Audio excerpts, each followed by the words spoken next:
जागो बिहार अपने लिए अपनों के लिए। आज हम लोग 11वां दिन का सफ़र रहा और बहुत कठिन रहा। कठिन होने का कारण है कि पता चला था कि 30 किलोमीटर पे हम लोगों का रात्रि विश्राम होगा, जबकि आज हम लोग 20 किलोमीटर पे ही रुकना चाहिए था। लेकिन 30 किलोमीटर पे रात्रि विश्राम के बारे में जानकारी मिली और वहाँ से हम लोग चलते रहे। जब उम्मीदें होती है ना कि हम अब पहुँच गए और वहाँ पता चलता है कि और अभी 3 किलोमीटर बचा हुआ है, उसका दुख बता नहीं सकते हैं। इसलिए कि उस समय तक पैर उठने वाला नहीं होता। और इसी तरह आज हुआ कि 3 किलोमीटर पहुंचने के बाद पता चला कि उन्हें 3 किलोमीटर और आगे है, तो बहुत मुश्किल हुई। लेकिन फिर भी हम लोगों ने किसी का सहारा नहीं लिया, चल के अपने स्थान तक आए। और शायद पूरी ज़िंदगी आज का, क्योंकि बहुत तकलीफ हुआ आज चलने में। कई बार जूता बदल लिए, चप्पल पहन लिए, लेकिन सुकून नहीं मिला। और अब कहना इसलिए है कि अब समय ख़त्म हो गया। लगभग 21 तारीख आज हो गया और रात हो गई। हम लोग एक दिन लगभग बिफोर चल के ये स्टेप तक पहुँचे हैं कि अब मात्र पटना यहाँ से 50 किलोमीटर रह गया।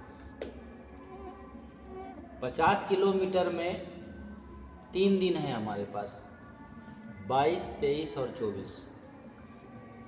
तो बहुत आसान है। 15 किलोमीटर तो समझ लीजिए सुबह जब चलना शुरू करते हैं, सुबह के टाइम में दिक्कत नहीं होता चलने में। 10 किलोमीटर तो बहुत आसानी से चलते हैं, उसके बाद पैर काम करना छोड़ देता है। लेकिन कल से तो बहुत आसान है, 15 किलोमीटर चलेंगे। अब ये कहना है कि वृद्धा पेंशन और विधवा पेंशन जो हमारा मांग है, या हम सबका मांग है 3000 रुपये, क्या ये जायज़ नहीं है? विकलांग पेंशन 5000 रुपये का मांग है, क्या ये जायज़ नहीं है? पेंशन लागू होने की उम्र 60 साल से घटाकर 50 वर्ष होनी चाहिए, ये मांग है हम सबका, कि जायज़ नहीं है? क्या हम लोग 50 साल के ऊपर वाले को अपने खेत में, अपने घरों में काम देते हैं? ये बोल के उसको काम में नहीं लगाते हैं कि वो बूढ़ा हो गया, अब काम कुछ नहीं करेगा और शाम में पैसा ठग के चला जाएगा। क्या उसको पेंशन नहीं मिलना चाहिए? क्या स्मार्ट मीटर सिर्फ व्हाट्सएप और फेसबुक में ही विरोध करने से होगा? क्या उसके लिए सरकार से लड़ाई नहीं लड़नी होगी? क्या कई राज्यों में बिजली फ्री है, 200 यूनिट, कहीं 300 यूनिट, क्या हमारे बिहार में बिजली फ्री नहीं होनी चाहिए? इसी तरह से किसान जो वर्षों पहले, 20 वर्ष 15 वर्ष पहले लोन लिया था 25,000, वो लोन ब्याज बढ़ के 2 लाख 2.5 लाख हो गया। इतने बड़े बड़े उद्योगपति का लोन माफ़ होता है, क्या ये किसान का लोन माफ़ नहीं होना चाहिए? अगर लोन माफ़ हो तो कितना सुकून होगा, किसान को फिर से खेती करेगा। सभी पंचायत में भवन तो है, ढेर सारा भवन बना हुआ है जो जर्जर स्थिति में है, लेकिन वहाँ जब जाइएगा और जब जाते हैं तो ना तो वहाँ डॉक्टर होता है, ना नर्स होती है कोई। अब सोचिए कि वो भवन सरकार का पैसा, सरकार का तो पैसा नहीं है, पैसा तो हम लोगों का है ना। वो भवन बना के जर्जर हालात में ऐसा रखा उसको और हम लोगों का पैसा वो बर्बाद कर दिया। तो क्या वहाँ डॉक्टर नर्स नहीं होना चाहिए? कि ये मांग सही नहीं है? भूमिहीन व्यक्ति को सरकार हमेशा कहती है कि हम 3 डिसमिल जमीन देंगे, लेकिन आज तक हमने नहीं सुना कभी किसी को मिला। तो क्या भूमिहीन व्यक्ति को जमीन नहीं मिलना चाहिए? बिहार का मजदूर अगर किसी राज्य में या कहीं भी मृत्यु हो जाती है तो क्या सरकार के द्वारा उनको कोई लाभ नहीं मिलना चाहिए?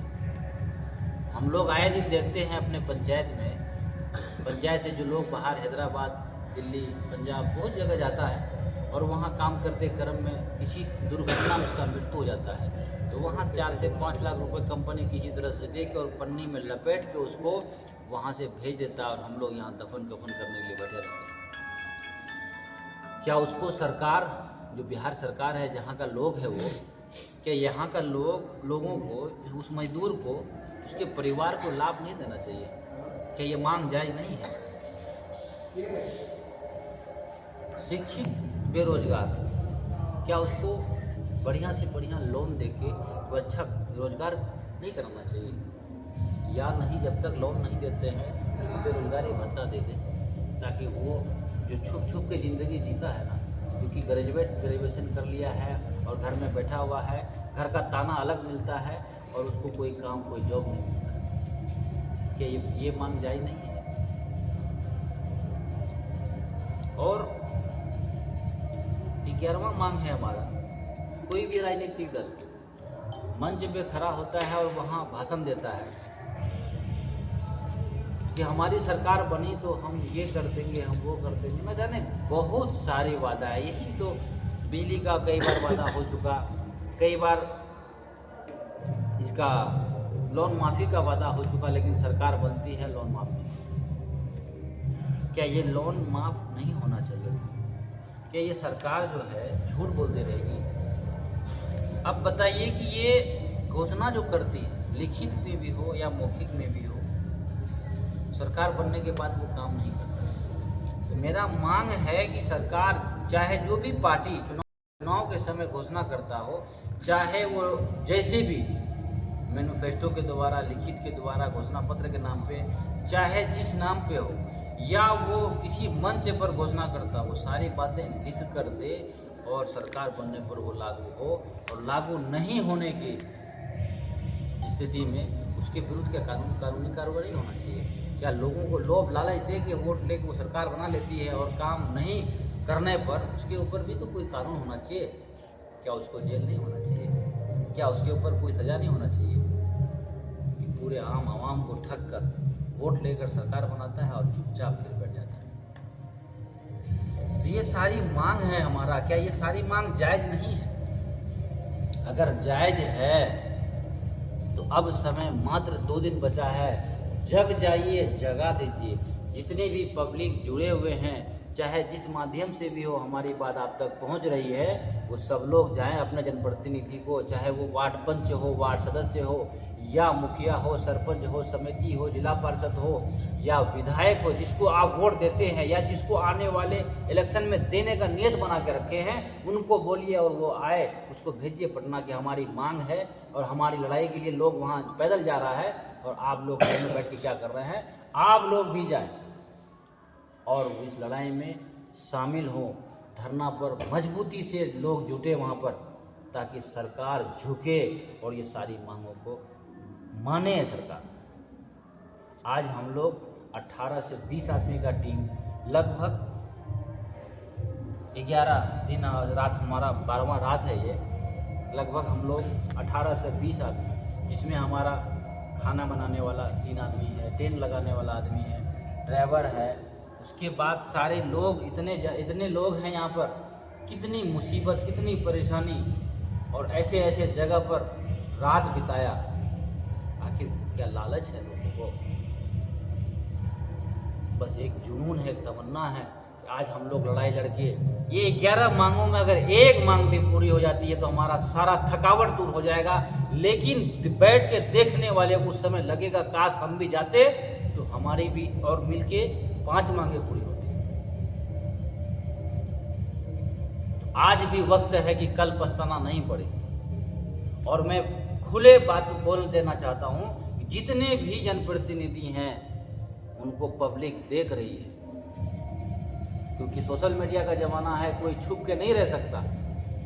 और सारे पब्लिक को हम कहना चाहेंगे ये सोशल मीडिया के माध्यम से कि आप लोग नोटिस कीजिए, आज जो आपके लिए लड़ रहा है, हमको तो चुनाव नहीं लड़ना है, साफ लफ्जों में, हमको लालच नहीं है, हमको चुनाव ही नहीं लड़ना हो।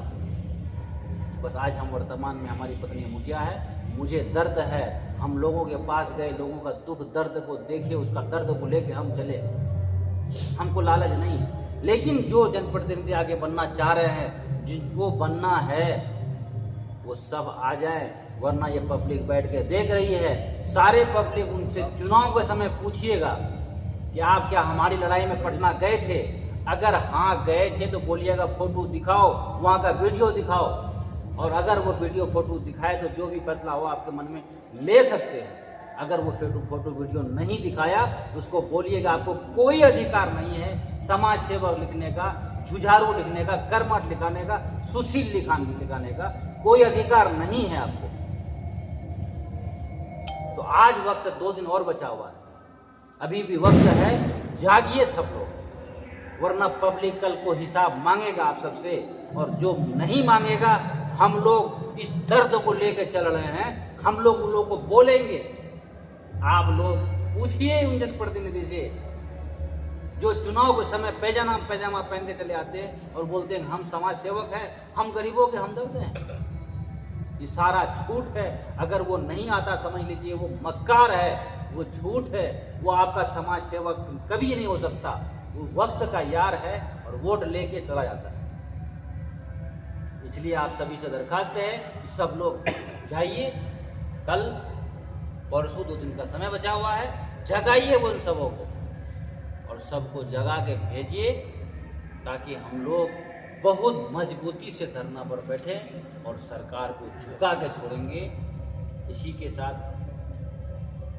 अब हम अपने बातों को ख़त्म करते हैं। इतना बात लास्ट में फिर बोलेंगे, ये सारी थकावट दूर हो जाएगी सरकार जब हमारी एक भी बात मांगों को पूरा कर देगा। लेकिन जवाब आप सबको जनप्रतिनिधि देना होगा। एक जाके एक मांग पूरा किया, अगर सब जाते तो क्या होता। इसीलिए रिक्वेस्ट है आप सभी से कि हर हाल में आप लोग घर से अब निकल जाएं। धन्यवाद। जय हिंद, जय भारत।